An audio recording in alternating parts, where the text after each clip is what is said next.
আজমিরা বিথি তার শ্বশুর বাড়িতে সসম্মানে যাওয়ার পর 40 লাখ টাকা কাবিনে আজমিরা বিথিকে ঘরে তুলেছিল মানিক। বর্তমানে 2 সন্তানকে রেখে একা আজমিরা বিথিকে আবারও বাসা থেকে তাড়িয়ে দিয়েছে মানিক।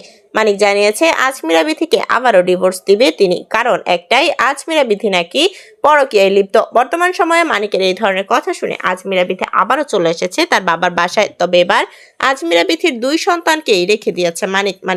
মানিক জানিয়েছে আজমিরা বিথির 40 লাখ টাকা কাবিনে বিয়ে করেছি শুধুমাত্র তার রূপটা দেখার জন্য এবং রূপটা প্রকাশ করার জন্য। তবে আজমিরা বিথি তার বাবার বাসায় এসে জানিয়েছে যে তার স্বামী মানিক এক মেয়ের সাথে গোপনে বিয়ে করেছে এবং সেই কারণে সে তাকে এখনো পর্যন্ত ঘরে তুলতে পারছে না আজমিরা বিথির কারণে। এবং আজমিরা বিথিকে 40 লাখ টাকা কাবিন দিয়ে বিয়ে করার একটাই কারণ ছিল, আজমিরা বিথির স্বামী মানিক তার ফ্যামিলির কাছে একটা ভালো হলো এবং ভালো সাজলো। বর্তমানে তাকে তার ফ্যামিলির মানুষরা ভালো হিসেবে জানে। বর্তমান সময়ে আজমিরা বিথিকে এই কারণেই বিয়ে করেছে মানিক আবারও।